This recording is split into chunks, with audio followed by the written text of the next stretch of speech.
in general, right? Um, that is to say, uh, the Bible itself as a text in all of its complexity, uh, in fact, shows a rather complicated and at times unabashedly hostile attitude towards religion. Now, we want to be clear. I mean, we understand that the main character in the Bible, if you want to put it that way, is a divinity, and that there's no avoiding that. I mean, one of the things I talk about very early on is we just have to accept that this is a text with a character usually referred to as God in it, a figure usually referred to as God in it. And like all figures in text, this divinity is constructed out of the language of the text. Um, but religion is something different. And the attitudes towards and the representations of and the varieties of religion that the Bible reflects and addresses and represents are many and varied and contradictory. And sometimes, as I said, there's outright hostility towards religion. The prophets, for example, by and large, have very little use for religion. Some other texts have more. And of course, as we know, um, uh, the Bible has been problematically been appropriated in the last couple of thousand years to various religious programs about which it as a text has no um, knowledge, attitude, intrinsic relation. One of the things we have to remember, and this is something I stressed very early on, and is important for thinking about the Bible and in the ways we will be thinking about the Bible, is that it is an extremely complicated text. It is best understood, I think, as an anthology of the literature of the ancient Hebrews. And like anthologies, it covers literature from a very long period of time. The earliest texts in the Bible are, depends on which scholarship you accept, but could be as early as 16 or 1700 BC. I use BC and AD for convenience. It's just a convenience.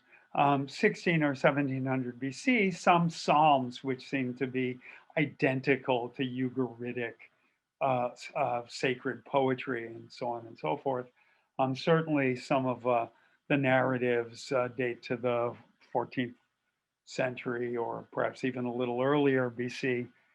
Um, uh, the first great narratives that become the sort of primary strand of what's sometimes called Torah in Jewish tradition, the first five books, probably are written in the late 10th century BC. Prophecy is by and large written from about middle of the 8th to the middle of the 6th century. The last written book of the so-called Old Testament. I'm going to say this now and then I'm going to give it up. It's so-called old and so-called new. It's one continuous project.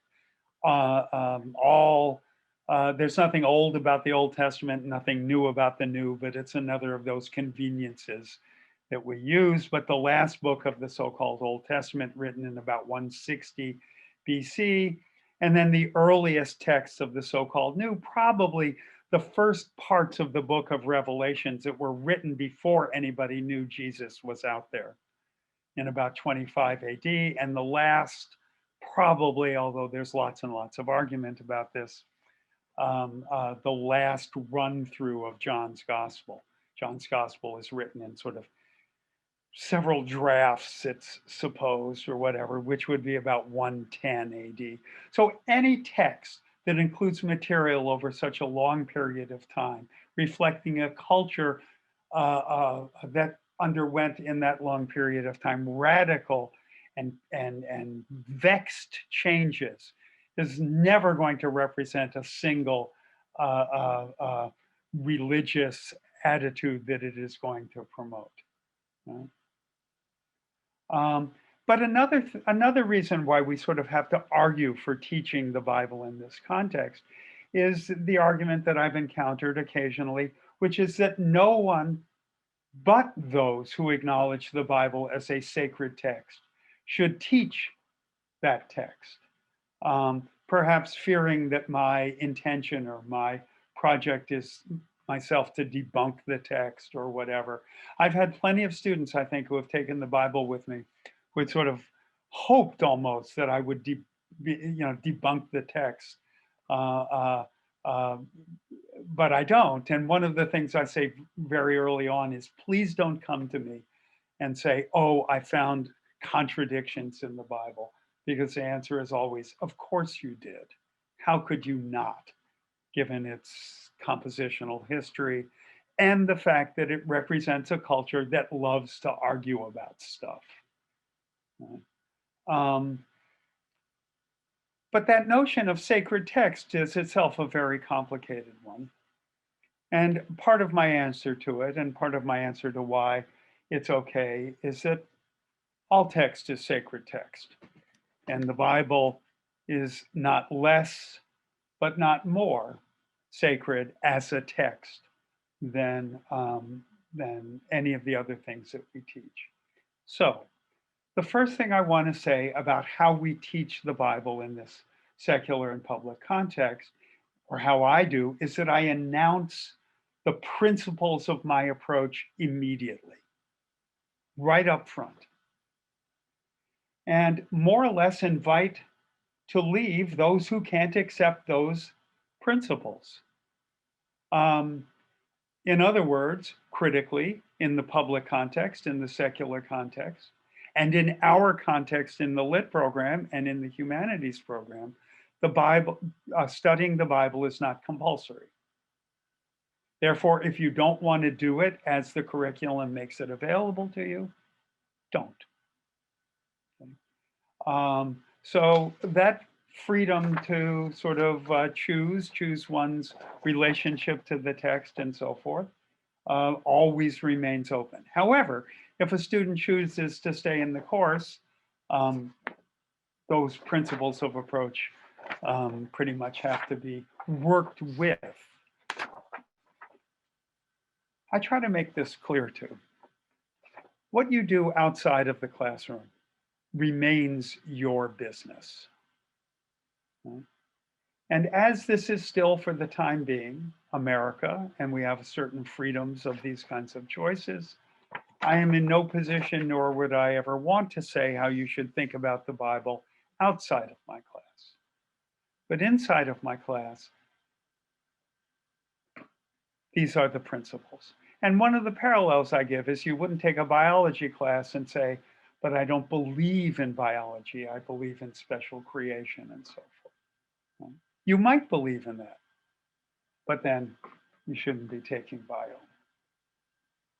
Another thing about teaching the Bible in this context is that we know that it happens all the time.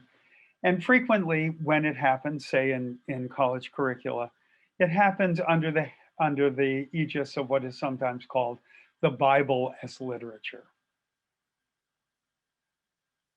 I don't know what else it would be, right? Or more correctly, whatever else we think the Bible is. For example, we could think of the Bible as a lot of things. It's been used as a weapon. It's used as a source of comfort and support. It's used as a source of guidance. All of those things are possible, although many of them I don't personally understand. Right? But whatever else it is a text. It is a thing made out of words. And we don't have to treat it as if it were, we were pretending it were literature. Because Bible as literature almost always seems to imply to me Bible as if literature. There's nothing as if about it. It is a thing made out of language, and therefore, as I will talk about in a second, is to be read however else it is read outside of my classroom. But in a lit classroom, it is to be read as we would read any other thing made out of words. It is important also because the status of things made out of words is a biblical issue. The ancient Hebrews were um, interested in things made out of words, out of language, what language could do and what it couldn't do. Certainly, we inherit some of our own cultural interest in that. And therefore, our own address of those things, of those issues of things made out of words, um, is appropriate to the way that the creators of the text were thinking about it themselves. So this is the second thing we do when we teach literature, teach the Bible in this particular context, which is we bring to bear all the tools we bring to bear to any and all texts.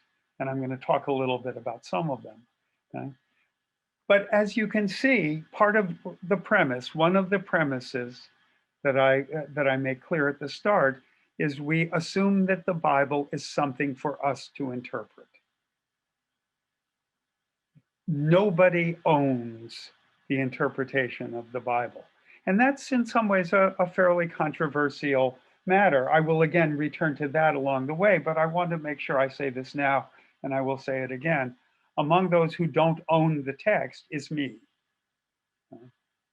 So my job is not to repossess the text from those who claim to possess it, but to help my students engage a process in which nobody owns it, in which they are reading it with the same freedom and uh, uh,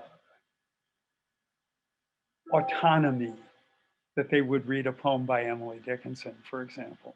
I noticed that Laura wrote in the chat that the editors had a very light touch. The fact of the matter is the editors had a pretty, and there were several editors and several efforts to put together this anthology over the years, sometimes had a very tough touch.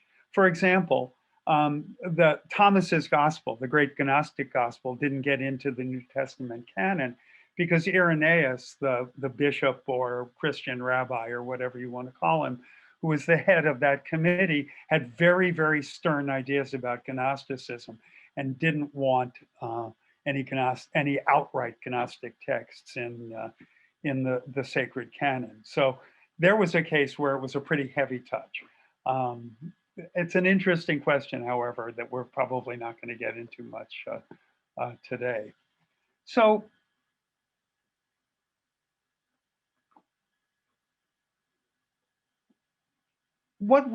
I said before that we bring to bear all the tools that we bring to the Bible, that we bring to bear to any other touches. I'm not, by the way, talking about contemporary modern editings and translations of the Bible, right? I'm talking about those that occurred primarily in about the year 120 AD, and then a second to put together the so-called New Testament canon in about 180 AD. Since then, all kinds of touches, light, heavy, edited, so on and so forth, have been undertaken. So part of what makes the Bible both a text we need to approach the way we would approach all texts, but a paradigmatic and especially challenging case takes us back to the title of the talk. That is to say, it is always hard to see what's actually on the page in front of us, to begin with observing the text. Wait, I'm going to break in again. Laura, you're right about that. One of the things that's really stunning about the editors who put together the early canon of the biblical text was precisely how they allowed in such a vast array of ideas and possibilities and stories and poems and so forth that contradicted with each other and argued with each other, how they preserved the cultural tradition of argumentation. Anyway, so it's always hard to see what's in front of you with the text. I always begin or almost always been my discussion of a text, of a poem, with what do you see, what do you observe in the text, and that's always difficult. And in fact, the difficulty of seeing what's in front of you, which the saying after which I titled this talk points to, is itself a kind of biblical issue. The Hebrew word for the ability to see what's in front of you, which sounds like it ought to be easy, but is really, really difficult for many reasons, right, is often translated as faith. And given the sort of complicated history of the term and the word and the way we use that word and some others like it so carelessly in our modern discourses about the Bible, another of my rules for the course is uh, that in the context of the course, they can't use the word spirit or spiritual, they can't use the word faith, and they can't ask questions about the texts that begin with the word why. So let's try to keep that in mind as best we can. But the Bible acknowledges, the Hebrew literary tradition acknowledges indeed that that perceiving what's in front of us is complicated and difficult, and uh, it's a it's instructionally difficult when we as readers in the 20th and 21st century turn to the Bible. Something, no, let me put it this way to begin with. The Bible comes to us as perhaps the single most encrusted text in our tradition. By the way, Shantae, the reason is because most people don't know what the words mean, and I'm trying to avoid, I don't want to go down the rabbit holes of trying to work out a language that people are tend to misuse. Thanks, Risa. Anyway, uh, the Bible is a text that's encrusted with interpretation, expectation, teachings, so on and so forth. And so that things always interpose very dramatically between us and the text. Right? That's true of any text, as I said before, but it's especially true of the Bible. So, what encrusts the Bible? Well, more than anything else, and this is important, perhaps, especially in a pedagogical sense, leave out theological senses, but in a pedagogical sense, because I find that students come to a class like this, to this class, not like this, to this class, um, saying something like, I've heard a lot about the Bible, but I've never read it. And I feel I want to know something more about it. And what they come with, what they've heard about it, sort of often stands between um, uh, themselves and the text. In fact, the question of spirituality is a very good example. They expect the Bible to be a text about spirituality. Spirituality, in the sense that most of us talk about it, isn't even invented until the Gnostics get going in the about the second century or so BC, or somewhere around there. It's a little bit unclear. So most of the Bible is written by people who don't even have that discourse. And even the few texts in the New Testament that sort of move in that direction or use that kind of language are still figuring out how to negotiate with the Gnostics and all that. But anyway, what are some of those expectations? Well, more than anything else, there's an expectation of what the Bible is supposed to mean, what it's supposed to teach, what its values are supposed to be. And this is especially created by the incrustation, if you want to call it that, of many tendentious interpretations. That is to say, interpretations that represent a variety of religious traditions and religious disputes and so on and so forth. Um, uh, this is related to assumptions about the, as I said before, the kind of text that it is designed, for example, to promote faith in God or religious uh, uh, religious affiliation or something of that sort. Um, there are another set of expectations is that the Bible um, is a kind of an authority that you turn to, and that we are taught in many of our religious traditions to submit to the authority of the text, even though the text, and for that matter, the God of the text, often challenges and complicates authority itself. And furthermore, that arguing about these very questions, about the meaning and the possibility of meaning, might violate the nature of the Bible. So what I want to do when I talk about the text is to talk about it in ways that implicitly are constantly challenging some of these arrays of assumptions, interpretations, authorities, any claims of authority over the text, including my own. And part of what that means uh, I'm sorry, I'm also sort of reading the chat as I go along, and it's very interesting and distracting. And if we get a chance, we can talk a little bit about spirituality later. I'm talking about Western spirituality in particular, and the Sumerians are not especially relevant to all of that. But anyway, um, in my own teaching, what I try to do is shift my position, my discourse, my rhetoric, my mode of interpretation as I move from text to text, from lecture to lecture, and sometimes uh, uh, in in a given lecture, first talk about a text in one way and then talk about it in another. And so by offering and acknowledging different approaches and reading shifting strategies, we we displace the text from any given. Another critical thing that we do in this context, that we do with all literature and that the Bible especially challenges, is that we demystify the text.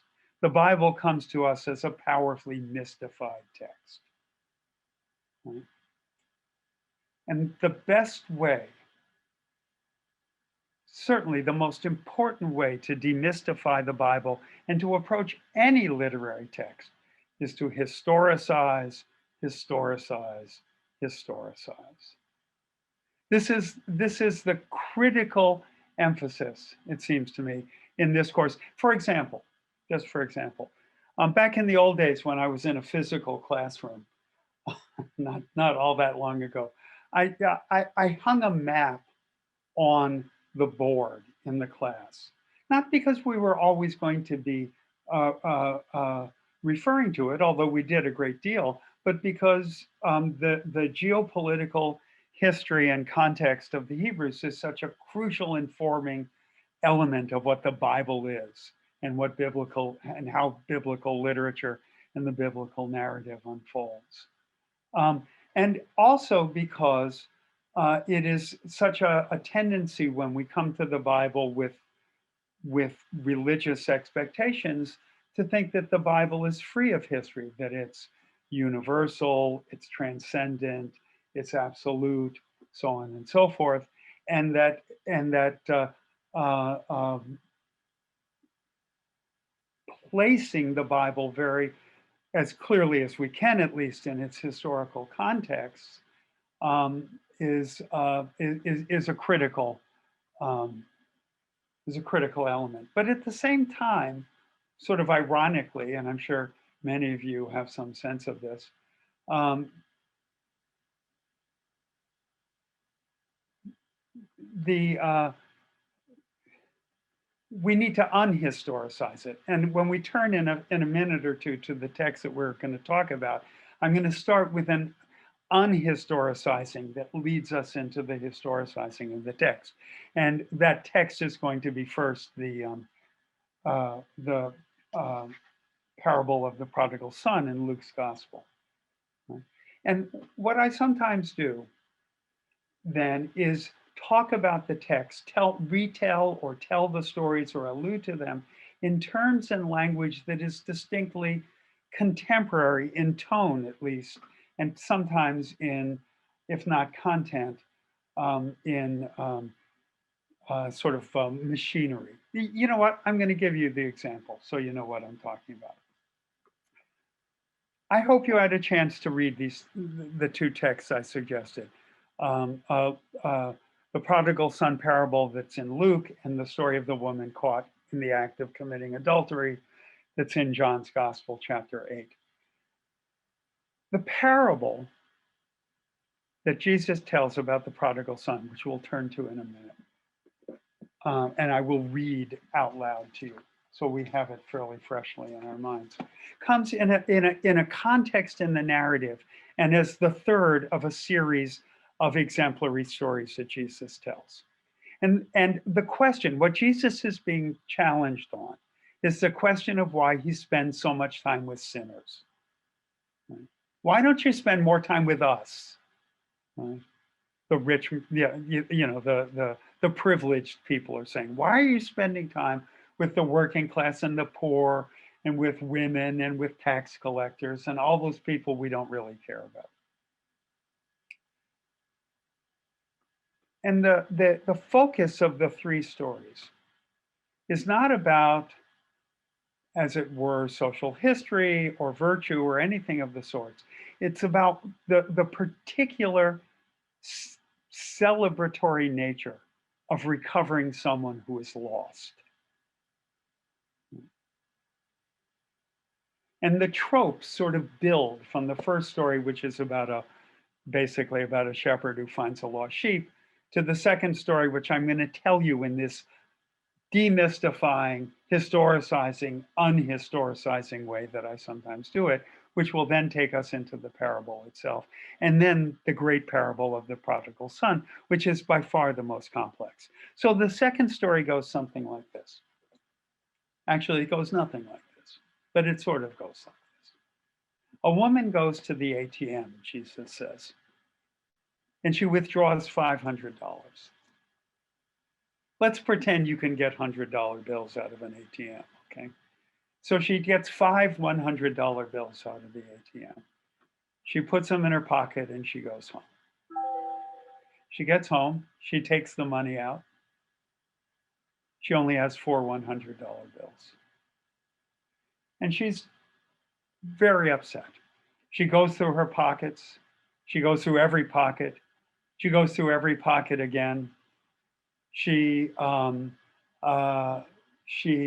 in her purse. She puts on her jacket, goes through her pockets there, looks all through the house, retraces her steps, goes back to the ATM to see if maybe the $100 bill was stuck in the ATM machine, comes back home, reaches in her pocket, there's the $100 bill. And Jesus says, she dances around doing the, oh boy, I found the $100 bill dance. She didn't do the, oh boy, I have $400 in my pocket where they belong dance. The special delight that she feels, the happiness she feels, is in finding the thing that was lost and restoring it to the pocket, as it were, where it belongs, where, in fact, actually, it's next to the other 400, which, given some of the interpretations of the parable coming up, make it a little bit complex. So obviously in Jesus's story, there's no ATM, I don't think, but there is certainly the spirit of the story as I was telling them. And part of the reason I do this is because there's another kind of demystifying of the text that does, which is students, and we read, and I'm sure many of you remember this, the Jerusalem Bible, this translation, a little bit pedestrian, but based on decent scholarship. and most importantly, in 20th and early 21st century English. The King James Bible is a very nice translation, but it leads students to, it's out of date, by the way, and it's scholarship. Scholarship has advanced a lot in the last 400 years, right? But reading the King James and similar translations leads students to think that the Bible is written in a sort of austere, stern kind of language, whereas certainly ancient biblical or biblical ancient Hebrew, and to some extent biblical Greek, are much chattier and more conversational and lively.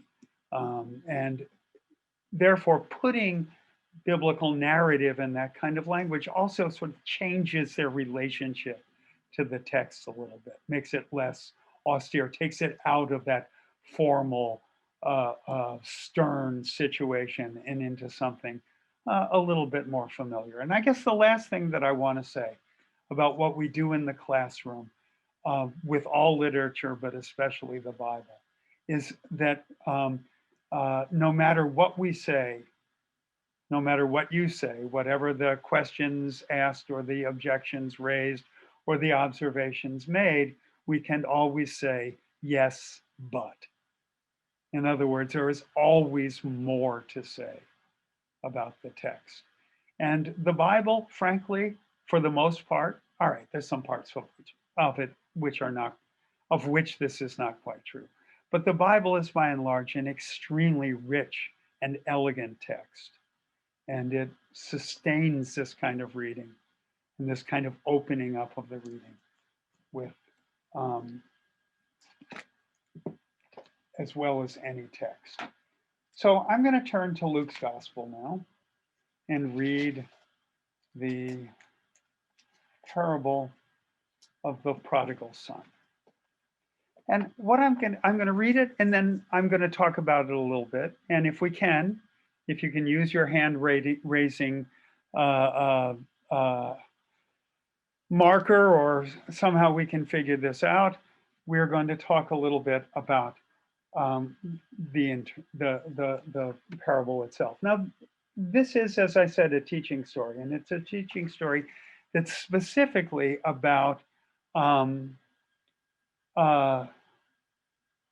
celebration and so forth.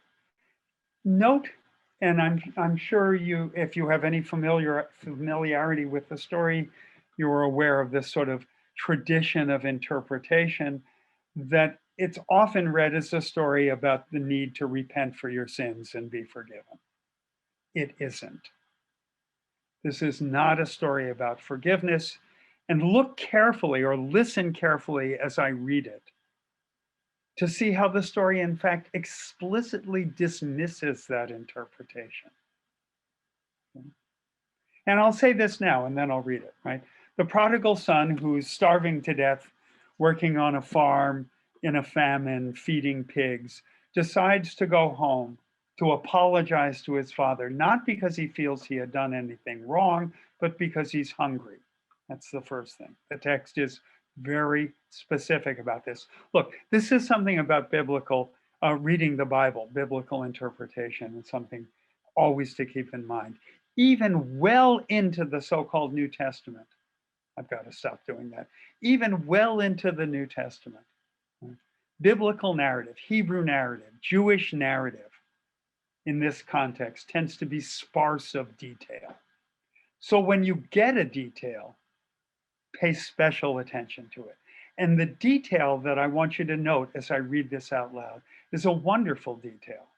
Right? That is to say, the son, the prodigal son, rehearses a speech of apology and apparent repentance. And when he gets home, he starts to perform his speech, and his father is not interested. He cuts him off. He won't let him speak his little speech. So the speech of repentance, is clearly not the point. Okay, so then we got to figure out what the point is. Then he said, there was a man who had two sons. This is already interesting, right?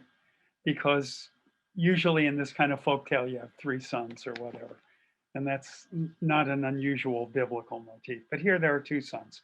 The younger one said to his father, and younger sons are usually the counterintuitive hero of Hebrew stories, but not here.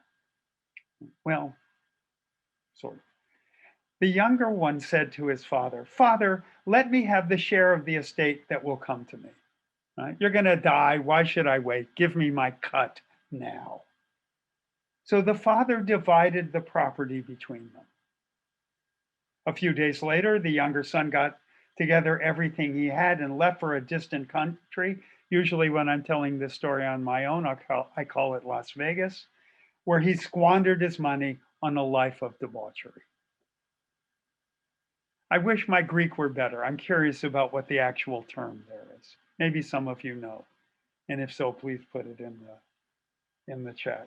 When he had spent it all, that's a lot of money to spend. Right? That country experienced a severe famine, and now he began to feel the pinch. So he hired himself out to one of the local inhabitants who put him on his farm to feed the pigs. That's interesting, yes? To feed pigs. What's a nice Jewish boy like this doing feeding pigs? But it tells you something of how far to the margins he's been forced and chosen to go by his own behavior. He would willingly have filled himself with the husks the pigs were eating, but no one would let him have them. Then he came to his senses and said, How many of my father's hired men have all the food they want and more, and here I am dying of hunger. I will leave this place and go to my father and say, and this is the little speech he works up that he memorizes. And I say that because when we come back to that speech in a few lines, it's word for word. Yes? Father, I have sinned against heaven and against you. I no longer deserve to be called your son. Treat me as one of your hired men. So he left the place and went back to his father. This is interesting. Unlike the $100 bill that the woman found in her pocket after all, there's some agency involved here. Right? While he was still a long way off, his father saw him and was moved with pity. Totally critical detail again, yes? Because the father feels the pity for the son before he knows anything about his circumstance, why he's come home, or anything about his little special speech. He ran to the boy, clasped him in his arms, and kissed him. Then his son said, and here's he, right? Father, I have sinned against heaven and against you. I no longer deserve to be called your son. But the father said to his servants, quick, interrupts him, something else going on. Bring out the best robe and put it on him. Put a ring on his finger and sandals on his feet. Bring the calf we have been fattening and kill it. We will celebrate by having a feast because this son of mine was dead and has come back to life. He was lost and is found. And you can see how what the father says adds a level of a really interesting trope to this issue, right? Now the trope includes being dead and coming back to life. And even though we know that that trope functions literally elsewhere in the story, we also know it's an extremely interesting trope in this particular context. And they began to celebrate. Right? So that's the story, right? No, wait a minute. We haven't even gotten to the good part yet. Right? The son has come home. The father says, I don't care what you have to say. You're welcome home. Well, now. And that's Jesus's beat again. He's so good at this, yes? Just when we think we know what's happening in the story, there's a beat, and there's a great beat in the woman caught in the act of committing adultery. Now, the elder son, you forgot about him, didn't you? You didn't think he was part of this story. The elder son was out in the fields, and on his way back, he drew near the house. As he drew near the house, he could hear music and dancing. Calling one of the servants, he asked what it was all about. The servant told him, "Your brother has come, and your father has killed the calf we had been fattening because he has got him back safe and sound." That's a third formula for what's happened, yes? He's back safe and sound. Much less poetically interesting than the father's dead, now alive, lost and found. But he's back safe and sound. He was angry then. Let that sink in for a minute. He was angry then,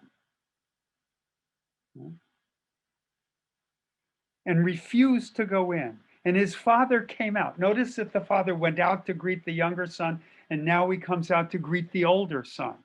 Right? There's a beautiful symmetry in the structure of the story. Right?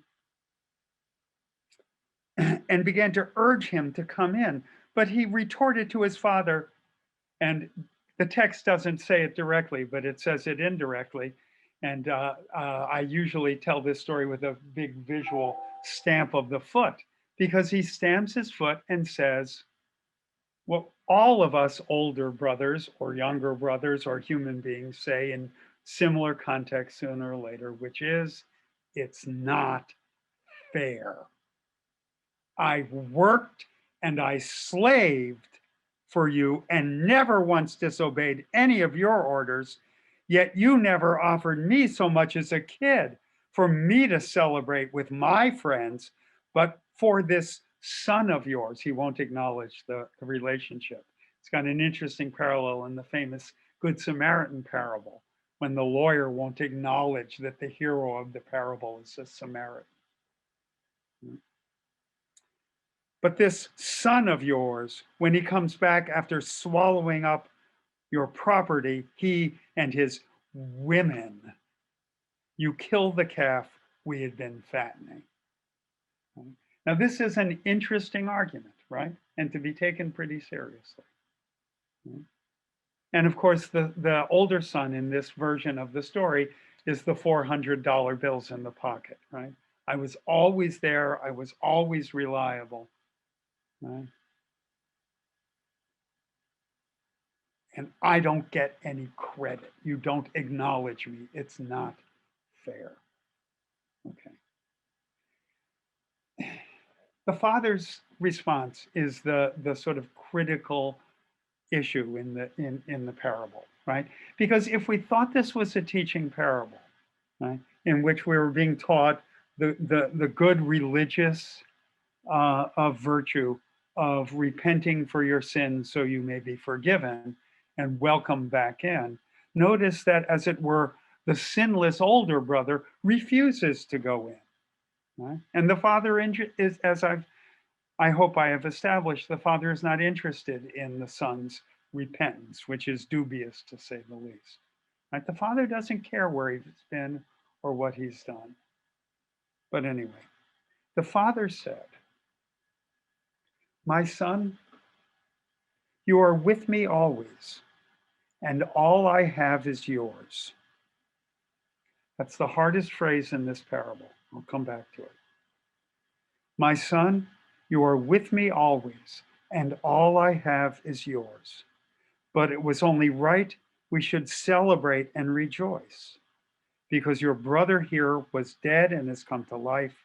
He was lost and is found. And part of the brilliance of this story, just as it is part of the brilliance of the woman caught in the act of committing adultery, is we don't know what the outcome is. Does the son say, "Oh, yeah, you're right"? In fact, I've encouraged, I don't know that any of my students have ever done it, but somebody has, that's for damn sure, including Elizabeth Bishop, who wrote a poem on the subject, or a related subject, is to write the sequel. Right? The elder brother, the next story. How does he respond? We don't know. Okay. But I want to take us back to the response of the father, but set it up also in a different way. Right?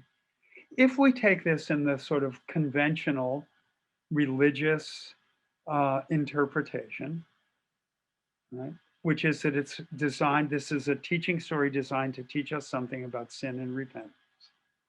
Right?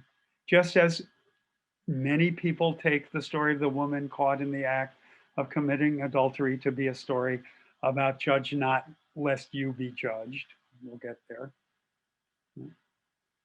Then presumably the figure we are supposed to emulate is the prodigal son himself, right? Because he's the sinner like us.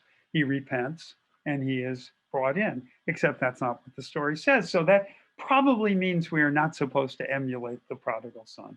The older son, man, he's so easy to identify with, isn't he? Right? I mean, I can when I have a real life classroom ask students to say how many times they've said to their parents it's not fair when dealing with their siblings, and just about everybody acknowledges it sooner or later, right? So probably, even though we identify with him, his anger and his sort of rejection of the party, the act of celebration, is not to be emulated either. But the third character who provokes or tempts or makes us contemplate emulation is the father.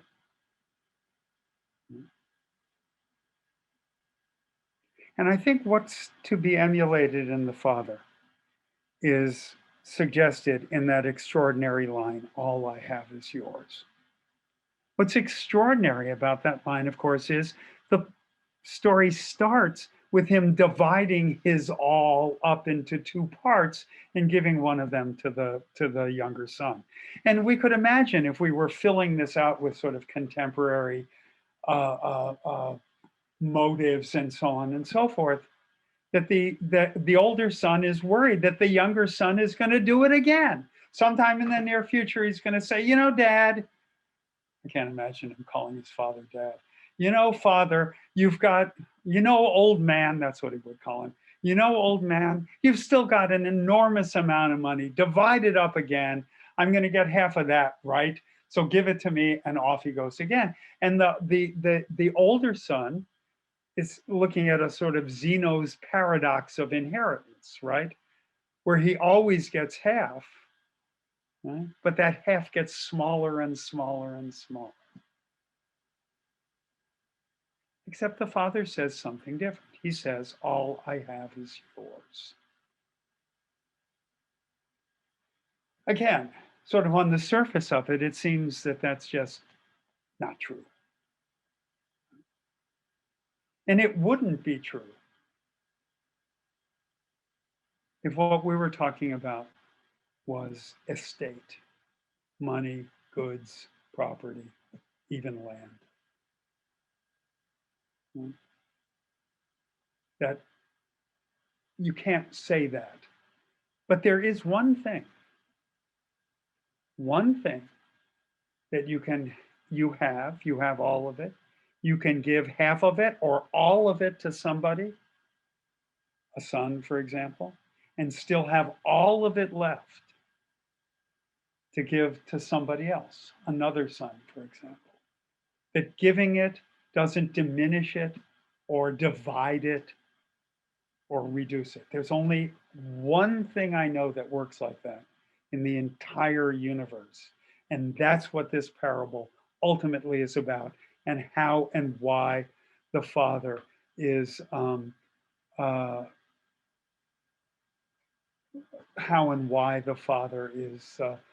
able to say this. And that, of course, is, anybody want to write it in the comments? You know what it is. The one thing that you can, yes, it's love. You all get that. Yes, it's love. You can give all of your love to someone and still have all of your love to give to others and others and others and others. So this parable, I mean, and even, you know, the lead into the parable that starts being about that $100 bill turns out to be about something very, very different that changes the whole meaning of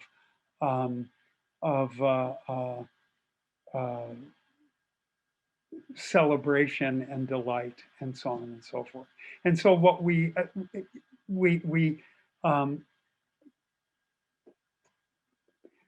aspire to be like the Father, not by being rich, not by being forgiving or whatever, but by having unconditional, unmeasured, and undivided love to give to everyone. Now, there's one more dimension, and that is that it's clear in the context that in some sense this is a social allegory, right? That the older son are the good, religious, Pharisaical Jews who who are assured of God's love and grace in getting them into the kingdom of God, which is at hand. Right? And that the prodigal son is the poor, the marginal, the Jews who are too poor to do whatever it is that they have to do to get into the kingdom of God or whatever, and that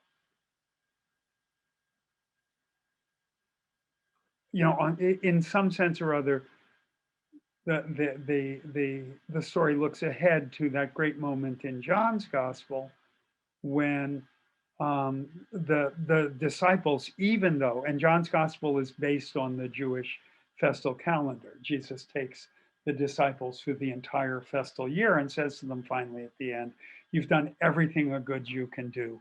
Now you can be comfortable that there's a place for you in the kingdom of God, but they're still anxious about it. And and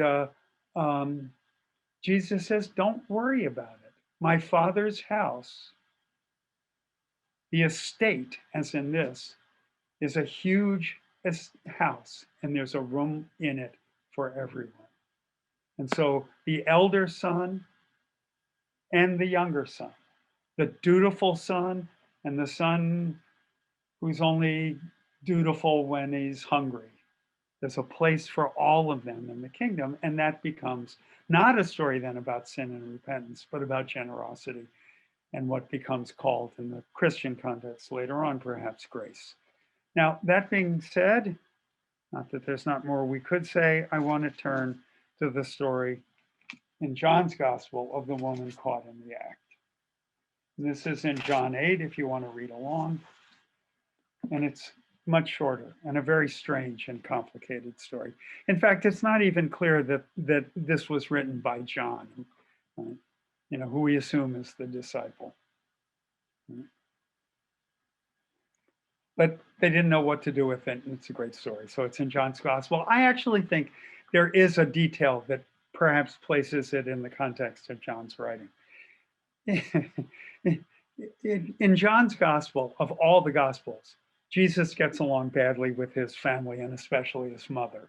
I mean, the great early story of Jesus turning water into wine is actually well, not actually, but is also a story about a sulky teenager and his demanding mother. But Jesus frequently refers to his mother as woman, not the most respectful mode of address, perhaps. And in this story, he also refers to the woman as woman. It's a small stylistic gesture, but it's suggestive. Okay. Now, I'm going to read it in a second. Let me note a couple of things about it in advance. And one of them is the woman is caught in the act. There's never any doubt about her guilt. Okay. And indeed, the law says that adulterous women are to be stoned to death. I often picture this scene as them having literally dragged her out of the bed. It's a setup, of course, in a lot of ways. So she's probably naked or scantily clothed. They're in the public area and in front of Jesus himself, who is not fazed by that at all, I might point out. This is one of those stories in which people are trying to faze Jesus, and Jesus is not readily fazed. So that's one of the things. Another of the things that I want to point to is that remarkable detail of Jesus bending down and writing something in the dirt with his finger. I am going to speak totally personally for a moment. I really want to know what he wrote. I really do. I don't. Nobody does. Nobody will ever. Right? People will have visions, people will have intuitions, people will make it up. People will make it up and claim that they know, but nobody knows. But I want. And the third thing that I want to note is this. This is often taken to be a story that kind of argues against um, uh, judgment. Right? The way I put that, this is another of those demystifying, remystifying observations. I said, and it seems to be not quite in the form I say it, but the general idea is seems very likely an authentic saying of Jesus or concern of Jesus. Is we don't know very well what Jesus actually said, but I think he said something like this, which was, "Don't start up the judgment machine, because if you do, it will eat you alive." And although that notion lurks around in the background of that story, of this story, it does something way more interesting than that. Okay, so let me read it. At daybreak, he appeared in the temple again. And as all the people came to him, he sat down and began to teach them. The scribes and Pharisees brought a woman along who had been caught committing adultery, and making her stand there in the middle, they said to Jesus, "Master, this woman was caught in the very act of committing adultery, and in the law of Moses, in the law, Moses has ordered us to stone women of this kind." Boy, anytime you hear anybody talking about anyone like that, women of this kind, it's very close to the way that the brother, the older brother, talks about the younger brother, right? Him and his women, he says. Like that kind of guy who would take your money and waste it on women. So in the law, Moses has ordered us to stone women of this kind. What have you got to say?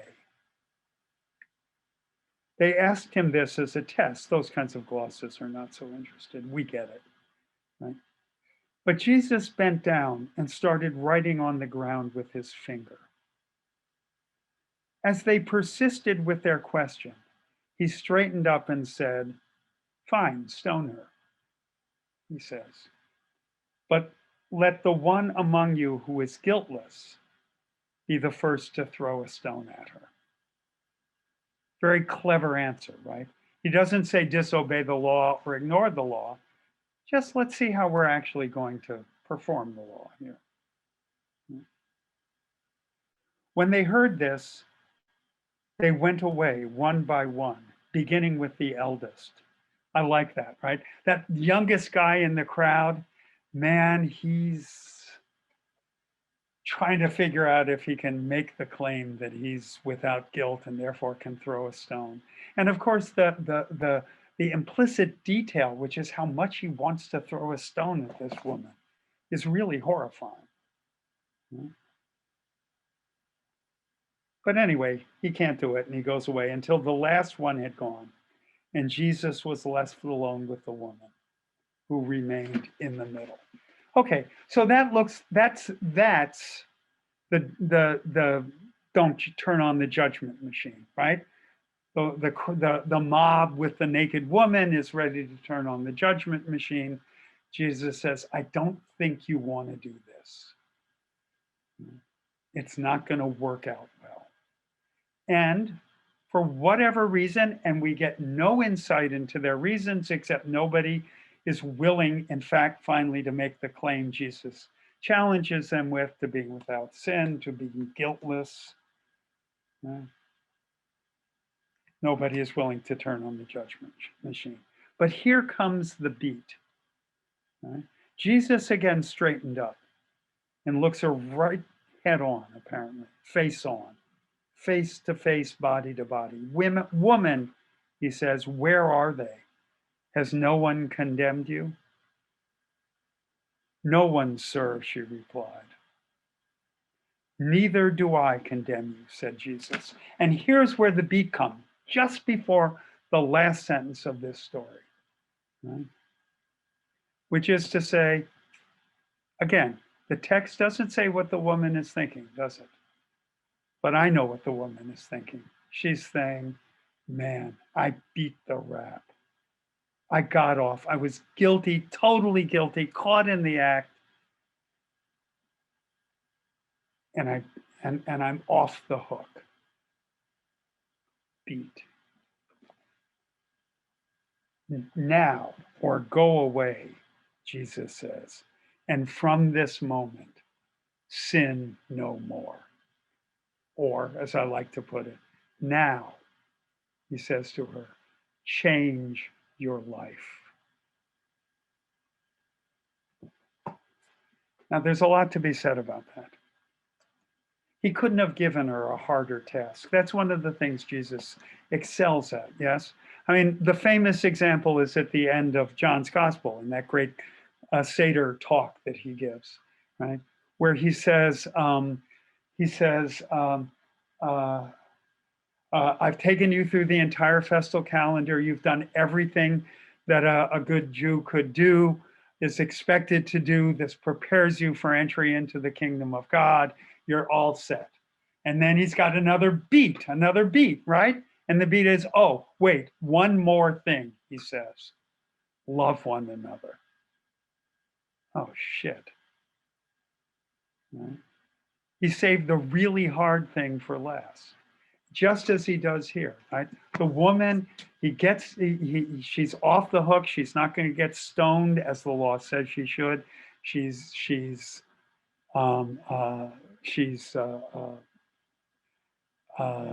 Her life has been spared. But in a brilliant way, what Jesus does is, in fact, give her her life back. It's hers now. What is she going to do with it? We have no idea what she's going to do with it, right?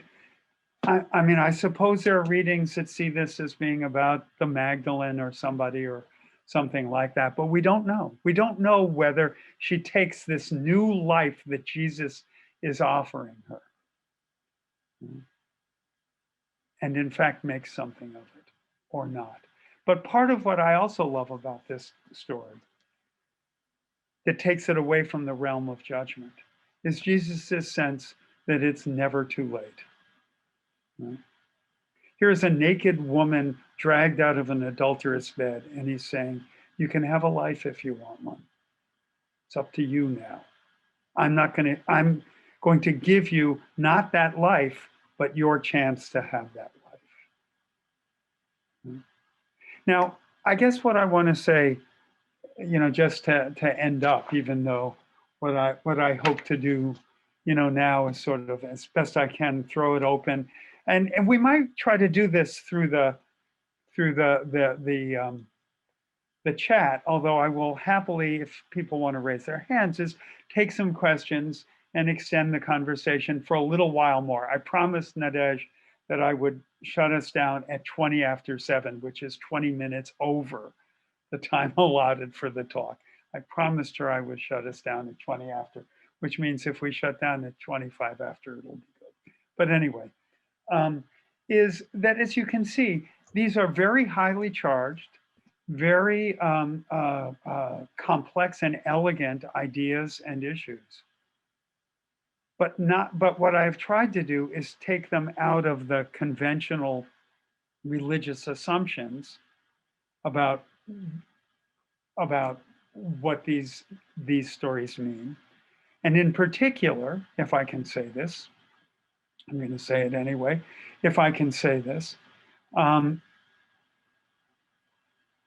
in that sense, how a Christian student is likely to approach these stories, because a Christian student would be more likely to have encountered these two stories, especially the prodigal son story, in some kind of moral instruction or Bible class, to take them totally seriously, but with the kind of seriousness that that all kinds of literature demands, the seriousness of richness and complexity of interpretation and of human drama. I noticed we have a question about the role of uh, the role of adultery in women's lives in biblical times. Um, this is a very interesting matter of historicizing. I'm going to say this very quickly, right?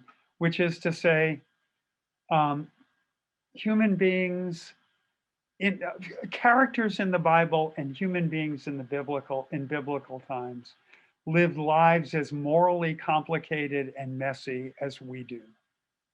Right? And the Bible never ever pretends otherwise. Um, if you want me to start giving examples, I could certainly do that, but the Bible never sort of pretends that human beings are other than complicated and prone to get into big messes along the way. So there was a hand up, and Nadej said I should be able to see it, but I don't. So whoever it is who had a hand up, sing Right out. on top, Lee. I had a hand up. Right on top. Okay, who am I talking to? Clinton? No, It's Mark. Mark. Okay, go ahead, Mark. Nice Hey, to Lee. see you, by the way. Haven't seen you for a while. Yeah, good to see you. Thank you. Good to see you. Yeah, the line in the dirt, when you read it, it made me feel like it was done for dramatic effect. That there aren't any words in theater. Very often, what is not seen is more dramatic, and it kind of sets up the wisdom or the validity of what comes after. Mm-hmm. So I wonder if, I mean, and not to take away your wondering about the words, but did he write in the sand as a means of drawing their attention for what he was to say next, to have greater import? In the way in The Merchant of Venice, he said, you know, you can have your pound of flesh, just take no blood. So there's a very deliberate setup, it feels like, and sort of the writing in the dirt kind of draws attention to that. So I'm wondering really if it really was a theatrical moment more than for effect, more than actually there's something there written in the sand. Obviously, we can't know the answer. I welcome any and all interpretations. None is correct, but that doesn't mean that any is in fact wrong. But Jesus has a very good performative sense, and sort of at certain times knows how. I mean, his appearance. Boy, have I gotten into trouble with this and sometimes in the past, but some of his appearances in Luke's gospel, especially after his resurrection, are very theatrical. And I recommend to you, if you want a kind of interpretation of this, look at some of Caravaggio's paintings of these scenes, because Caravaggio has a very good sense of that. So I like your idea a lot. Look, guys, we acknowledge that the Bible, from beginning to end, is a text that reflects a highly and argumentatively patriarchal culture. Nobody is ever going to pretend otherwise. As a matter of fact, Luke's gospel is one of the texts that's rather more sympathetic to women, right? than most biblical texts is. And John's gospel, actually, despite Jesus's fairly snarky attitude towards his mom, and so forth, actually talks to women, rather unusual, and talks to Samaritans, talks to all kinds of people who Jews normally wouldn't have been self-permitted, shall we say, to talk to. But getting angry at the Bible for representing a patriarchal culture, when part of what we're trying to do is historicize, is not especially useful. The problem becomes, if I may be frank, I'm going to be frank. The problem comes, it seems to me, when people say something like, because the ancient Hebrews were a patriarchal culture, we should be too. And that we should work those biblical values of patriarchalism into our culture. if you want to live in and construct a patriarchal culture, that's a separate issue. But when we read and study the Bible, it doesn't authorize it. It represents it historically. So just for the record, since we're getting, if we're interested in, apparently we are, in adultery in the Bible, David, the heroic figure without whom there is nothing in the Bible, very famously was an adulterer. And rather interestingly, the story of his adultery with Bathsheba becomes a story not about adultery, but misuse of power. And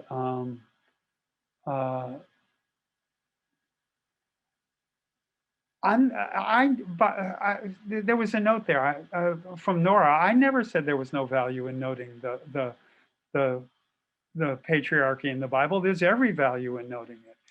The Hebrews, I mean, it's very interesting, for example, that the ancient Semites, by and large, were not patriarchal, but patriarchal mythology and value sort of comes in possibly through the Hurrians or some other one of the northern Indo-European settlers and hybridizers along the way. I think looking at the patriarchal structures of the Bible is both important and fascinating, but just not that we shouldn't blame it for being what it is. If we want to blame ourselves for being patriarchal, that's another story. But whatever. These are matters we could argue about at considerable length. So one or two more things.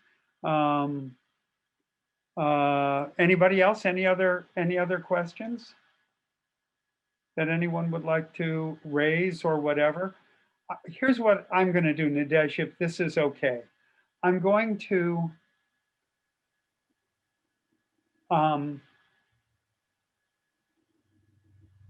end the talk, as it were, but hang around if anybody just wants to say hello or whatever. By the way, Lisa, why did he have a snarky attitude towards Islam? I don't know. You asked a why question about the Bible, and it's exactly what I can't answer. I want to say this. This is not really about the Bible. It's about Game of Thrones, but it's also therefore about the Bible. I think that one of the things that I've been very interested in the way that Game of Thrones sort of has precipitated this, no, it should have been something else, critical response. And I get it. Some people didn't like the way that it unfolded and thought they could do better, so on and so forth. That's fine. If they want to think that, they're welcome to think that. But when we study literature, we read the text that we have, first and foremost. There are other kinds of things that we could do. And those of you who are creative, for example, by the way, there's a long-standing Jewish and to some extent Christian tradition of rewriting the narrative to make it say what we want it to say. I noticed some of you are doing it in the comments. It's called Midrash. It's a great ancient tradition in which we retell the story. I have a whole novel manuscript about the prophet Jeremiah doing that. I clearly embrace it and love it. But that's a kind of critical response to the text. But for our purposes, when we study literature, which is after all the premise that this talk is working on, what we primarily do is read the text that we have. You may want there to be less whales in Moby Dick, or maybe you want there to be more whales in Moby Dick. I don't know what you want out of Moby Dick, but damn it, Moby Dick's got whales. And to my endless disappointment, Pride and Prejudice has no whales.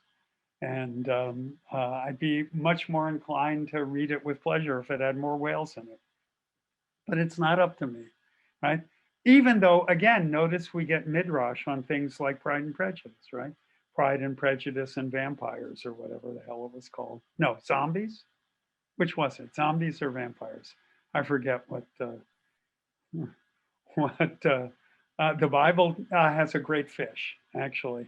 Yeah, Pride and Prejudice and Zombies. You'll have to convince me that Darcy is a whale.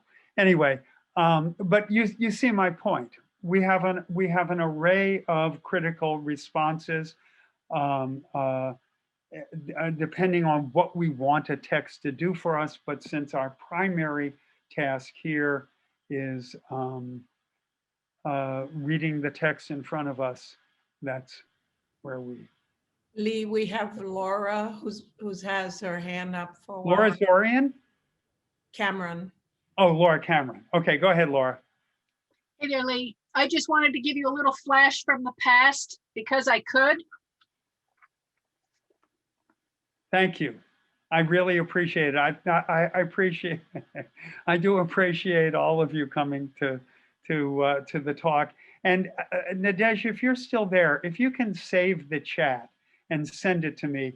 I mean, I really want to read everything that's in there, and it's been impossible to do that while I've also been talking with people. Yes, the chat will be saved. Great, thank you very much. Okay, I think I promised I would be done now. So I think we're going to have to shut down.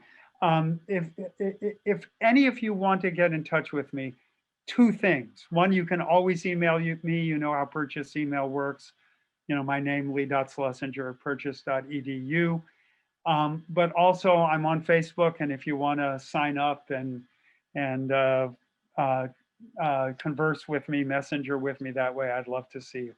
Anyway, I'm sorry I couldn't I'm sorry I couldn't hug every one of you, but I appreciate your being here. And, you know, I hope sometime in some sort of future, we can be face to face again. What I didn't want to say, but I am saying to you is, this is my last semester teaching full time. I'm retiring at the end of the semester. I will continue to have connections to Purchase, of course. After a half century, you don't just leave forever, but anyway.